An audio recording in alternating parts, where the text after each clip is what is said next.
friends, Deb here. Slap Happy Retirement, you'll notice. Yes, thanks to your feedback, I decided, yes, why not just change the name very simply to Slap Happy Retirement, and then hopefully everyone will still remember me. Okay, from the last video, all I can say is I was blown away by all the wonderful comments and all the great support that you gave me. It was truly heartening to know that the work that I do here is appreciated and that you want me to continue. So I'm going to try. I do try to answer as many comments as I can, and please be sure that even if I didn't answer your comment, I certainly read it. And so please, I always encourage you to say hello to me from wherever you are. Right, so moving on. So what's going on with me at the moment is I'm kind of getting my head round my travel arrangements. So I'm going at the end of the month. I'm flying from New Zealand to San Francisco. I'm going to stay a night in San Francisco, and then I'm flying on to London. I can't honestly say that I'm looking forward to it. Unfortunately, these are enormous flights. I can't exactly remember, but they're at least 11-12 hour flights. I find it quite difficult to be confined that much and just immobilized, no matter how many good movies there are to watch. Because one time when I had to fly before, just after my father died actually, a friend of mine slipped me a couple of tranquilizers, and I did find that it helped a lot. So I went to the doctor here and said, would you mind, could I just have a couple of tranquilizers? And she said, no, sleeping pills would be a lot better for you. She said, but you know, just take one for the flight and leave it at that. And I thought, okay, I'm going to give it a go. So between all of that, I'm hoping for a better flight, but I can't say I'm not excited. And also I think there's a kind of a pre-holiday anxiety that I get about stupid stuff, really, like packing and have I got the right things, and did I buy the right insurance, and have I got the right money, and yeah, and my brain goes round and round. I do recall a friend of mine once saying to me that she's like that too, and she said she was flying, I think, from Ireland to England, and she was on the plane and she thought, oh, I forgot my mascara, and then she thought, what am I talking about? There's Boots the chemist there. So I always remember that story and try to remind myself that the places I'm going to have got everything that I need, and if I forget something, it won't be a problem. I like the idea of capsule wardrobes, but I've never tried to do one. But probably this is an ideal opportunity. So I thought, well, you know, this time I want to take enough clothes to last me for the time I'm there and not to have to buy clothes. But I know also that it's very likely that I will buy a few things while I'm over there. After all, I'm going to places where have way more shops here and many more people, so I'm hoping to see some lovely things and want to buy them. So I thought, well, if I look through my wardrobe and I try and get a capsule wardrobe out of it, I should hopefully have enough clothes to wear for the duration and not have to buy, but not so many that I've still got room in my suitcase. So this is what I came up with, and I'll show you now. So I've hung them up in my spare wardrobe here, and I just got them out to show you. So I'm working on a theme of largely navy and white, and I've got these of course, that's the other thing. Who wants to wear clothes that are not comfortable on holiday? So I've had to sort of select clothes that are comfortable, are not too heavy, physically heavy, because I'm going to be carrying them around, that I feel good in them, that they wash well and they don't require a lot of special attention.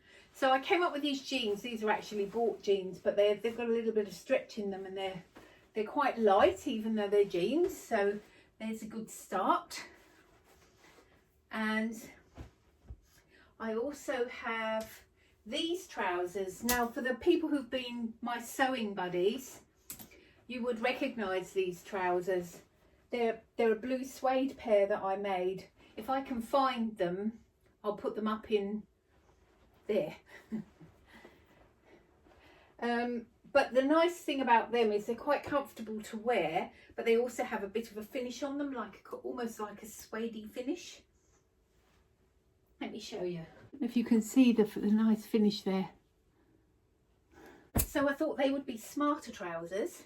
And remember, I'm going to be in England, in London. I'm going to be in Spain, where it's likely to be, I would say, like a bit like an English summer weather. It could be colder, I don't know, but it will definitely be warmer. So I thought I'll probably need to bring layers of things. So I'll bring short sleeve blouses. There's one, that's my cashmerette. What is the name of that blouse? I made that blouse and that would be perfect for this. And then I've got this one, which is a blouse that I bought in a charity shop and I altered. I do like that quite a lot. So short sleeve blouse. Then on top I have got, and I've also got a nice white blouse. That was the new look blouse that I made. I think that would do nicely. Long sleeve blouse. And I have another long sleeve blouse here, which is another one that I've made. That's a Sinclair blouse. If you're interested in what these are, please do ask me and I will dredge it up and put it in the comments for you. Now dresses wise, I thought, well, I wanted a dress that I could wear with something under it. So there's that one, which is, chalk and notch fringe dress, I think that is. That's quite good because I can wear that with tights and you know, jumper underneath, or I could wear it without if it was that warm.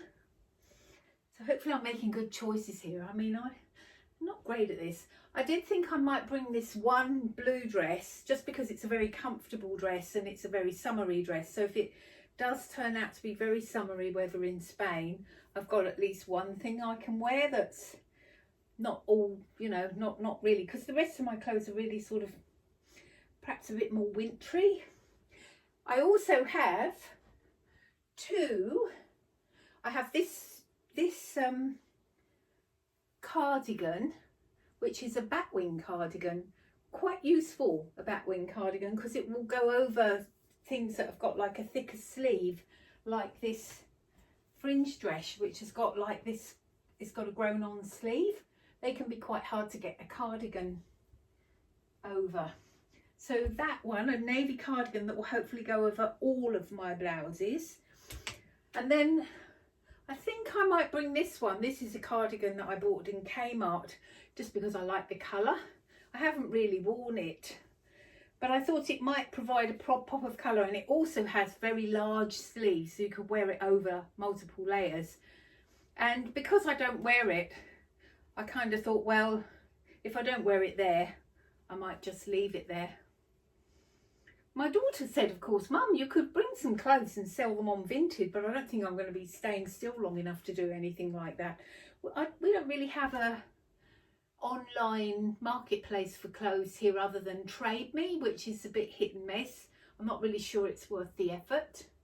So I did look at my other dresses, but I think not. So in my bag, I'm also got some, what would you call them, like sports leggings that are in navy too. And I've got a merino jumper in navy, and I've got some white t-shirts. And so hopefully between all that and my jumper and my cardigans, I've got enough to keep me going. Let's see. That's more organised than I've ever been before though.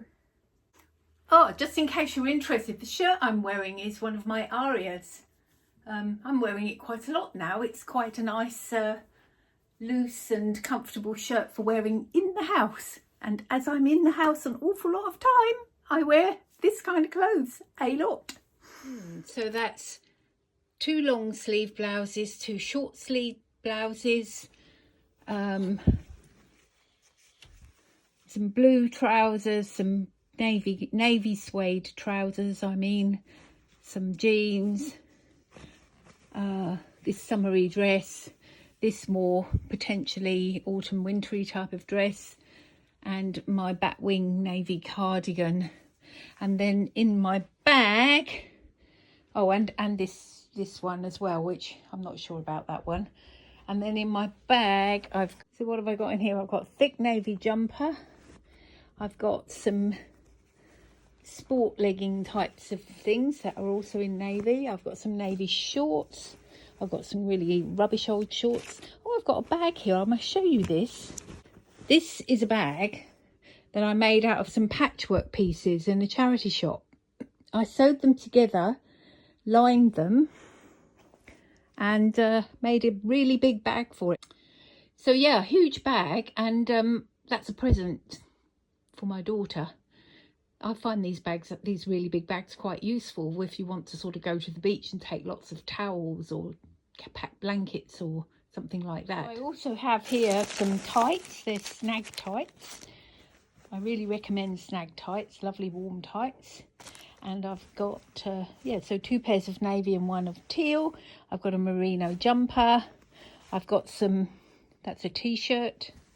And I've got some sort of warm layered things like a vest to go underneath, just in case it should be really cold. And that is, oh, I don't need those. Yeah, I think that's it. I've got a swimsuit in under there. So hopefully that will do me.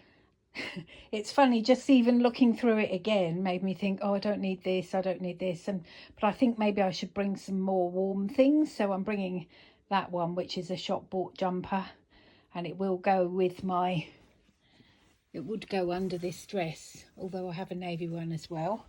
And then there's this jumper, which is quite a handy jumper. It's a sort of a thinner jumper, not too warm. That's a me made, that's a cashmerette jumper.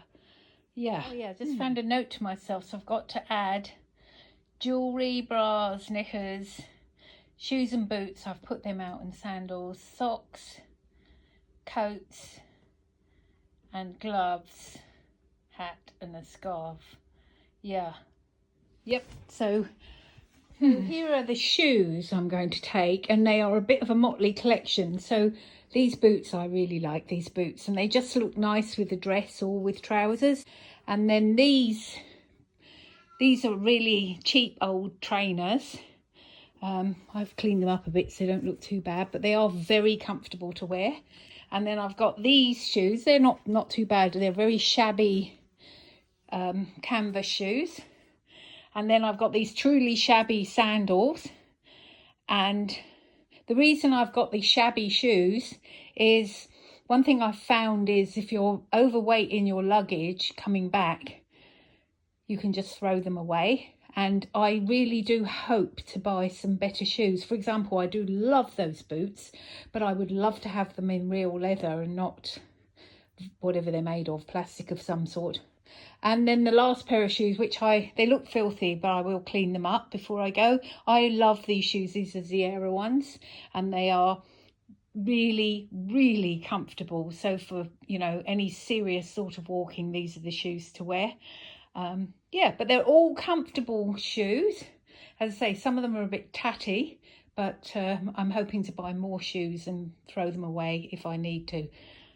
Right, stretchy pants. Now, I have a pair of navy stretchy pants, which I might wear for the flight over, and a navy jumper. I mean, I know this is all sounding a bit boring, so much navy and white, but hopefully it will mean everything will go together. There's a way in which I'm quite looking forward to wearing things together that I've never worn together. Theoretically, everything should go with everything else, and there are lots of things there that I have never worn with other things in there, so that will be quite interesting. Oh, and back to the subject of stretchy pants. I am a great devotee of stretchy pants in the house, but all the pairs I'm wearing, like these ones here that I'm wearing here, they're all actually getting worn out. So that is one thing that if I'm able to buy them over there, if I do see some cheap pairs of stretchy pants. They are almost like consumables, you know, like buying socks and knickers at this point for me. So I will allow myself to buy some stretchy pants too. All right. So I've been trying to finish some projects before I go away, and I made the cover for this journal. It's made and embroidered with embroidery thread, and it is actually a completely handmade junk journal inside. I mean, just literally mostly made out of complete junk and written in and so forth. And yeah, so I really would like to get that finished before I go, so that I can start a brand new journal when I get going on my travel. I also want to talk just briefly about this book. I've been working my way through this book called The Artist's Way for Retirement by Julia Cameron. Now, I did start for a few weeks there. I did do the morning pages, but they were taking me about 45 minutes to an hour to do them. So I decided that I wouldn't possibly do the morning pages, but I am working through the exercises she's got in there, and she gets you to reflect a lot about, you know, your youth and your childhood, and she gets you to remember things about who you were before you kind of went to work and got married, and life kind of got in the way of things that you might like to do, and you might like to rediscover those things again. But I can talk more about that book if you are interested. Let me know in the comments. So I've been retired nearly, 9 months now, and I am I'm enjoying myself. I think it's great, and the idea of being able to take off travelling. I mean, do you realise I don't even have my return ticket booked yet? I have literally built this trip up out of, and in October I could do this. I could go with my daughter to Italy, and in November I could go and see 2 friends of mine in Spain, and in December, you know, well, it would be nice to see London in the pre-Christmas, because Christmas doesn't mean much here. It's just so lovely to be able to do that. Yeah, I mean, you don't realise, I guess, we were all so used to the way that work really circumvents every aspect of our lives until we stop doing it. And then, wow, it's so cool.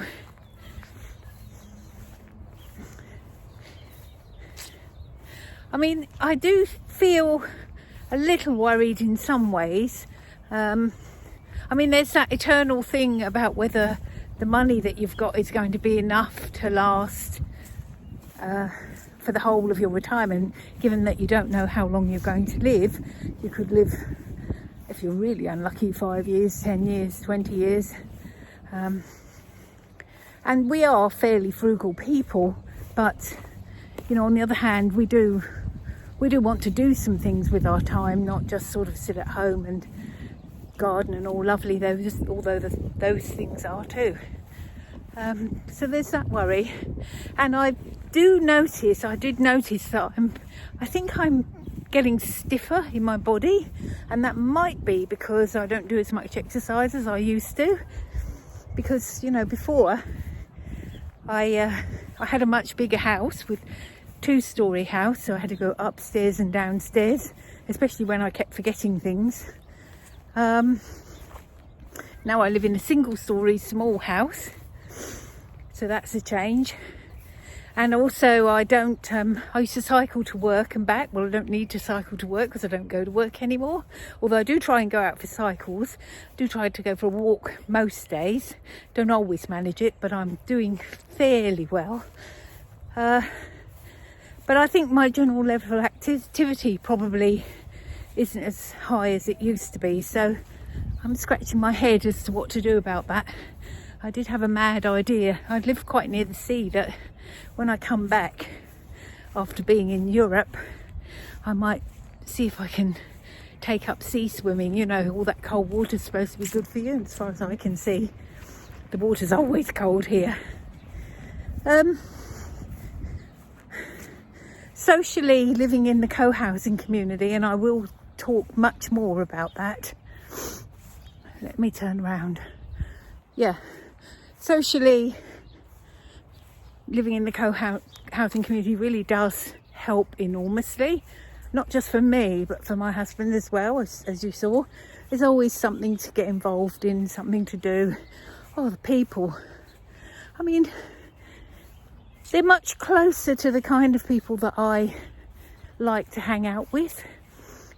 I think maybe that was part of my problem before, is I just didn't really have an awful lot in common then with the people I was going to work with and all. Or maybe it's just me. Maybe I'm just an unfriendly bugger. I am definitely quite introverted, and I think now when I look back, you know, doing the artist's way for retirement, as I spoke about, I think I got to see that for good or ill, I formed my personality around spending a lot of time on my own and looking after myself. And you know, there's a good side to that and there's a bad side to that. And the bad side is I don't always look for other people to help me with things that they would be very happy to help me with. And I don't even think of asking for help or support sometimes when I need to. But notwithstanding, I mean, but in general, I think I've made a really good start to my retirement. Now this whole bit about going away and taking as long as you like and all, that's a new adventure. So I'm going to see how that goes, and I'll do my best to bring you along with me, make the odd video and keep you posted on how I'm doing.